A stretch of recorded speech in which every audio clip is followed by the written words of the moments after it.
What's the matter with him? He's branded.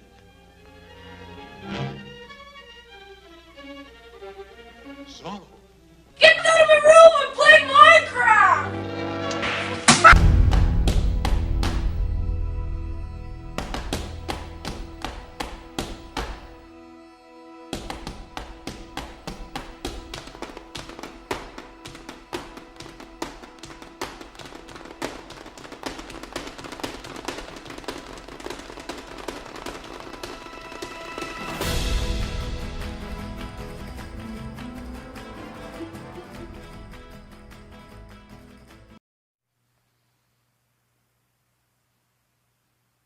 Oops.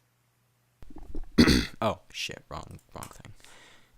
I had made the embarrassing mistake of putting Zorro's Fighting Legion before Zorro Rides Again, as I assumed that they were smart enough to make a movie about Diego before making a movie about his descendants. Well, I guess I give Republic too much credit. Well, whatever. Here is the review of... Zorro rides again.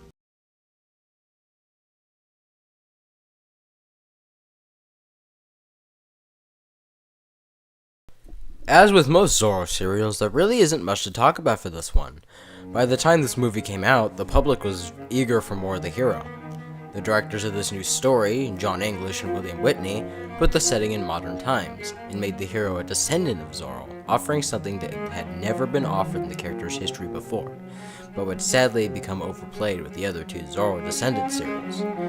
However, it is quite interesting to see how the masked hero contends with an enemy armed with machine guns, cars, and planes.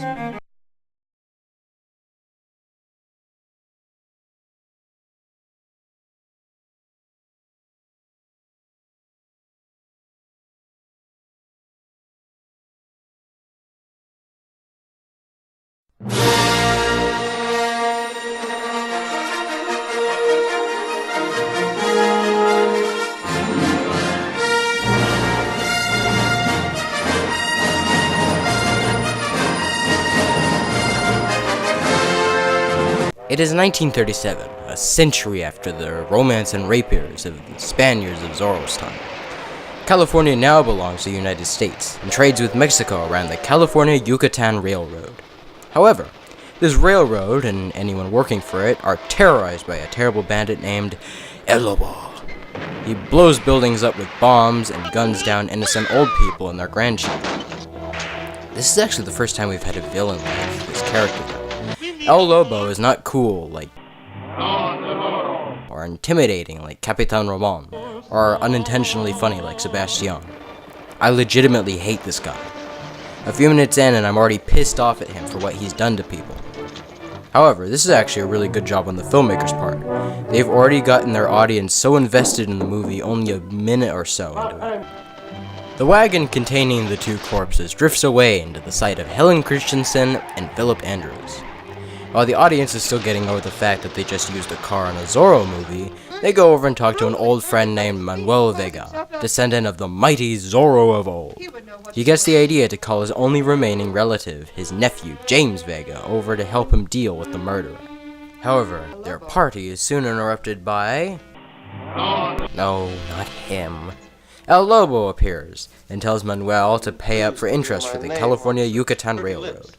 Manuel refuses, and just before El Lobo can do anything about it, one of their guards drops to the floor, marked with a Z. What's the matter with him? He's branded. Zorro! The legend has returned! Zorro.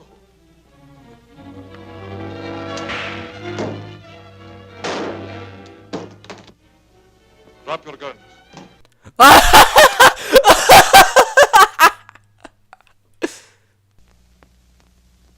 You may call me Zorro. Oh my god, his voice! Oh my god, it sounds so phoned in. Yes, senorita, I know. Zorro has been dead these many years. But the spirit of Zorro will never die. Seriously though, what is wrong with his voice? I mean, I get he's trying to make his voice sound purposefully like different to his alter ego, but why that? So, anyways, Zorro kicks El Lobo's ass and he runs away as usual. Manuel thanks him and Zorro rides off while... Zorro rides again into the night, riding along, singing a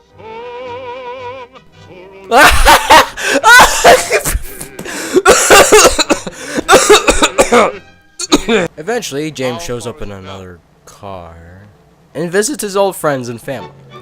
However, something is wrong. Oh boy, how are you? Uncle. James's family, by this point, have officially lost all hope, as James has made it very clear that he will not be able to stop El Lobo. Or did he? You see, the year of the story is 1937, and as we all know, that means it's probably around like 120 years, I guess, since Diego last carved his mark upon the world. By this time, everyone would have known his story, knowing that he disguised as a common aristocrat in order to hide his identity from evil. And now that James is acting the exact same way as Diego did, they should have suspected that the guy from last night prowling around and talking with a phony accent was James. Meanwhile, sinister dealings are happening at a skyscraper owned by the businessman Marsden, portrayed by Sergeant Gonzalez's actor from The Mark of Zorro, Noah Beery, who is revealed to be the boss of El Lobo. He instructs him to take care of a railroad construction camp, and the murderer happily obliges. A firefight breaks out of the camp, and Manuel is called in order to try and stop El Lobo. He doesn't bring James, for obvious reasons, and leaves. However, Manuel's servant Ronaldo knows James's identity and helps him get dressed in a Zorro attire to ride off and save the workers at the camp. Manuel arrives in a car, but it turns out to be a trap. Zorro arrives and takes out several of the bad guys with guns. This is a Zorro movie, right? But whatever. Manuel is fatally wounded by a bullet. Zorro forces El Lobo to surrender and run, and comforts the dying old man, showing him his true face under the mask, which allows Manuel to die knowing that the fate of his family is safe, and his death meaning that nobody else will know the masked man's identity. Before I go, may I know who you are?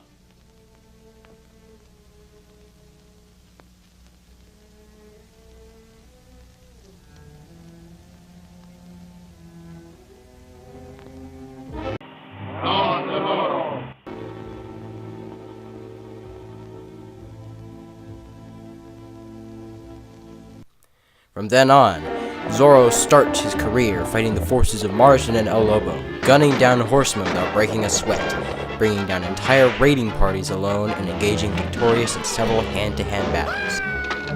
However, this upsets Marsden, and he wants El Lobo to not fail him again, Zorro. telling El Lobo to ambush a train holding money for the railroad. The villains prepare for the next operation. Ronaldo reveals that he was with James the whole time and gets Zorro suited up to guard Helen and Philip, who are going to the railroad that El Lobo plans to attack. Ronaldo's niece gives James the location of El Lobo in her cantina, and the two investigate. Their spying on El Lobo's plans is interrupted when a maid walks into the room and...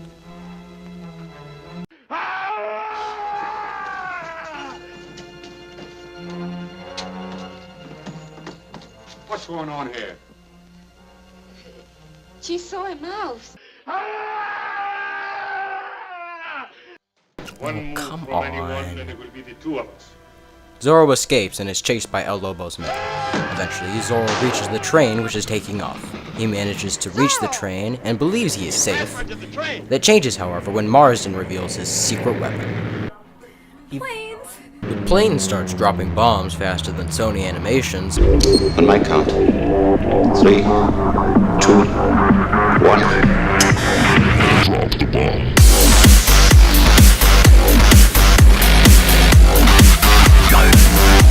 And Zorro grabs a nearby rifle and shoots it down like a badass. The rest of El Lobo's men on the ground follow El Lobo into retreat, causing Zorro to win the day once more. Marsden tells El Lobo to steal the supplies of the Osilia Railroad after their crash landing, which would make them bankrupt. He arrives with a giant-ass army, and James runs off like a coward, only for Zorro to step in and chase off the villains. However, there's a time bomb that was left behind, with Zorro barely surviving the blast. However, he managed to warn everyone else to stay back previously, so nobody was harmed. El Lobo's bandits, seeing that none of them can kill Zorro, run away with the masked man chasing them. After Zorro puts a stop to El Lobo, he's told by Helen and her brother that the railroad cannot buy much-needed supplies for whatever the hell they're doing, and James decides to contact Marsden. However, James obviously doesn't trust the guy and types his own letter to fool the villains into blowing up their own supplies and forcing Marsden to pay for it. In the meantime, James buys a radio in order to intercept and keep track of Marsden's dealings with El Lobo. Marsden reveals that he wants a new set of supplies destroyed before the train can properly deliver it. Put that thing on the track and let's try it. Blowing supplies up in this movie. However, Zorro ain't got no time for that shit, and puts a stop to it before the train is derailed off the cliff. The supplies arrive in time, and Marsden is furious. El Lobo cooks up a scheme to disguise as Zorro in order to steal an important deed to the railroad. How's that? He ends up getting revealed as not Zorro and runs off.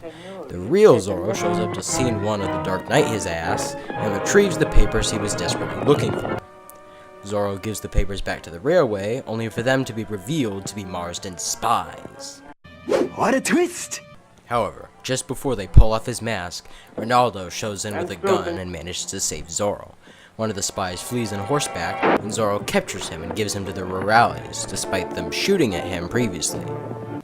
After singing his corny and somewhat catchy theme song, James eavesdrops on Marsden's next plan. Marsden wants to free the captain that Zorro had just captured and have the deed shipped out of Mexico. James decides to sneak into the operation, dressed up as one of El Lobo's guards. After making a rescue from one of the prisons, he hijacks the plane and takes off. However, since he didn't think about what he'd do next after getting on a plane, he crashes and nearly dies. El Lobo, wanting revenge, kidnaps Philip and Helen. He then tells Zorro to surrender his arms or Philip will die. Zorro brings a wagon of dynamite with him in order to clear the guards from the main gate of the prison, where Philip and Helen are being kept, and then uses a mounted machine gun, which is actually a model of machine gun I've never seen before. However, one of El Lobo's men jumps Zorro and would have allowed El Lobo to kill Zorro if it weren't for Ronaldo saving him at the last moment. Again. Interrogating El Lobo, he finds proof of Marsden paying the guy, now revealed to be the name Brad Dace. Sounds like a pun. Giving the letter to Philip and Helen, Zorro will still not find any reprieve, as he has to rescue the deed to the railroad from a burning building caused by the vengeful Brad Dace. Oh my god, that name. After fighting off the rest of the attackers, Osceola Junction is safe once again. After another embarrassing song number, I look in your heart, oh, blue. What the hell was that? Marsden gets the idea to destroy the dam that the workers of the new railway are working on in order to make sure they have no water for their men. After seeing an impressive shot of the dam, El Lobo's thugs want to turn off the floodgates and drown everyone near the dam. However, a fast-thinking worker throws the key to the dam away, temporarily stalling the villain's plan. Zorro shows up and catches the villains off guard. After surviving a roller coaster from hell,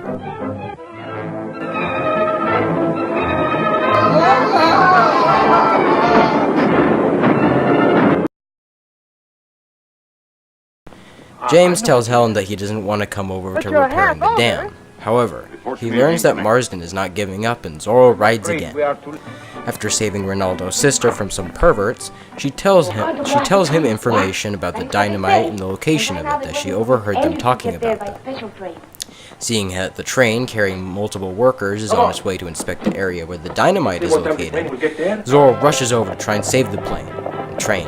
God damn it. He does this by warning the engineers to stop the train. However, it's too late and the dynamite explodes, causing Philip to be gravely injured. Zorro volunteers to take his place in taking care of the mine. After a long montage of Zorro flapping his arms while saying nothing, "This is so boring. Now I know how it feels to be a character in Bold Caballero." Things are going swimmingly for the California-Yucatan Railroad. However, the ever-cunning Sergeant Gonzalez tells El Lobo to talk to Philip. In his weakened state, Philip can't really do much and is forced to sign his share for the railroad, essentially robbing him. Not happy with this, Zorro goes to Marsden's fake-looking movie skyscraper via car and airplane. I mean, that still strikes me as weird, considering the idea of Zorro riding an airplane and driving in a car. They're harder to wrap your head around, but then again, not as hard to wrap your head around as this. You know, this scene is really weird. You got the descendant of Zorro talking to the possible descendant of Sergeant Gonzalez. If you really think about it for long enough, that can make this scene feel really awkward. Anyways, James returns as Zorro to retrieve the paper that Philip was forced to sign earlier. And you know, another weird thing is that Zorro is in a city. It never ceases to amaze me about how only over 100 years ago, in this story, the exact same place James is currently standing on was once a small pueblo in a small corner of the world where Diego fought injustice and tyranny. Anyways, a watchman reports to Marsden that Zorro stole his paper. Oh, Mr. Marsden. Mr. Marsden. This is Jones, the night watchman. There's a man in your office. Well, no shit someone's in my office. It's me. Which gets Marsden worried. Not because it could potentially reveal his cruel plans against the railroad, but mostly because his love letter he wanted to send to Brad Dace, but he was too shy to hand it over to, just so happened to be in that paper. Later in the night, a guard catches Zorro in Marsden's office, looking for some blunt, and they chase him off the cliff.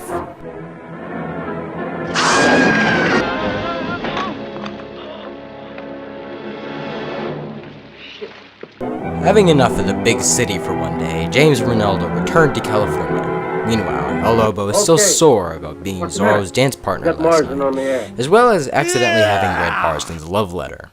However, his day is lightened up after hearing about Philip's plan to move all of the records for the California-Yucatan Railroad to New Mexico City, a prime time to steal a ton of important loot.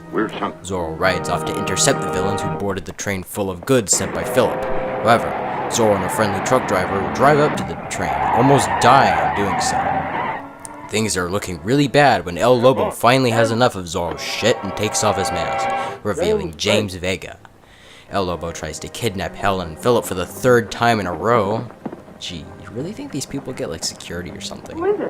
But Ronaldo manages to take her to James's lair and explain everything to her. The two of them get help from the rurales from earlier and head over to where the villains will be meeting, Eagle Cliff. A giant battle ensues, and Zorro breaks himself free and joins in on the carnage. However, El Lobo shoots James and intends to finish him off once and for all.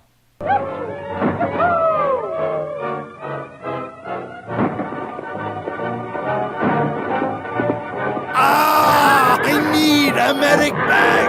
I'm dying! Somebody drop a medic bag! Oh yeah, James and some girl get together or something at the end, whatever. The movie finally ends with a PTSD-inducing scream ripped straight from the end of Bold Caballero.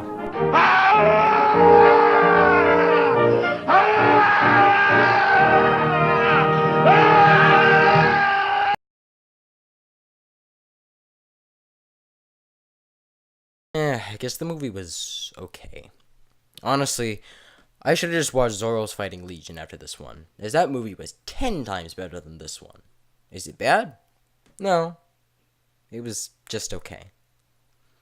The big problem with this movie is that it was too complicated for a cowboy action film.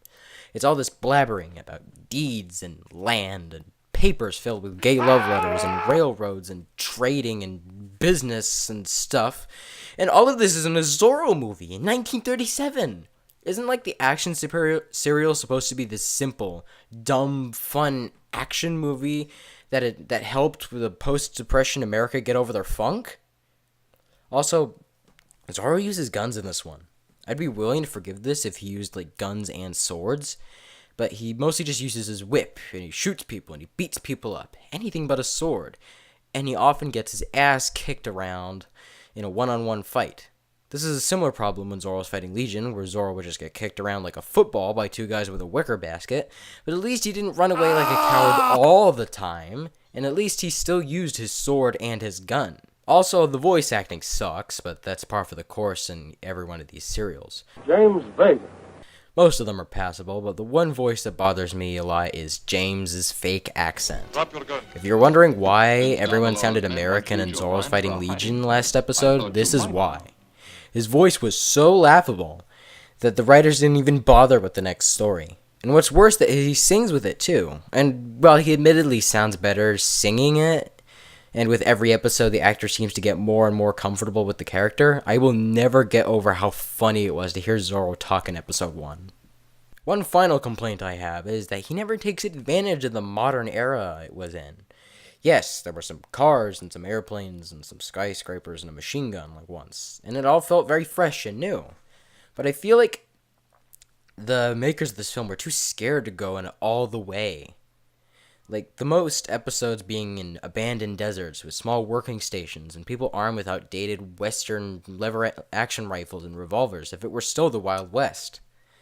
In my opinion, it would have been more fun to watch Zorro dodge machine gun fire while shooting all these modern toys of this new era, like the Thompson submachine gun, the Browning automatic rifle, and maybe some foreign weapons thrown in there too.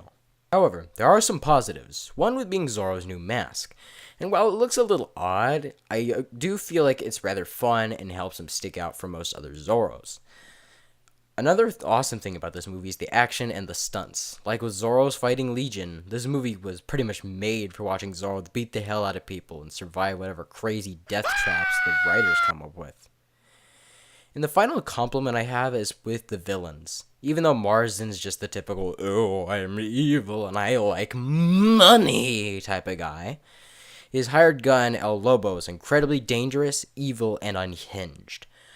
Unlike Marsden, who has to keep a squeaky clean track record in order to fool people into thinking he's harmless, El Lobo is not afraid to do whatever he wants. He tortures people. He sexually harasses dancers in public, and in the very beginning, he guns down old people and kids. And that's not even the worst thing he does. He tries to drown an entire encampment of people with a giant dam. I don't know if the writers intended to make him original enough from the other villains, but if they did, good job. He was actually what kept me most invested in the plot to begin with, as I wanted to see how Zorro would fight this madman for 12 episodes. Other than that, the movie was just kind of boring, though.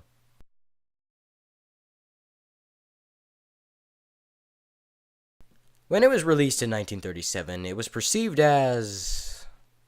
well, it had its fans. It was immediately overshadowed by the big, fun blockbuster that was Zorro's Fighting Legion. Every review of this movie I see on the internet has people compare it to that movie, and I can't blame them. That movie blew this one out of the water, and unfortunately, Zorro Rides Again just has to deal with that. My next episode of Road to Zorro Reborn shall be Son of Zorro in 1949. No, not that one. This one will actually be quite similar to the one we just reviewed, and it will be really fun to see how this one will tackle the Zorro legend after the amazing and also forgettable serials of the past. Bye-bye. I really do like embarrassing myself, don't I?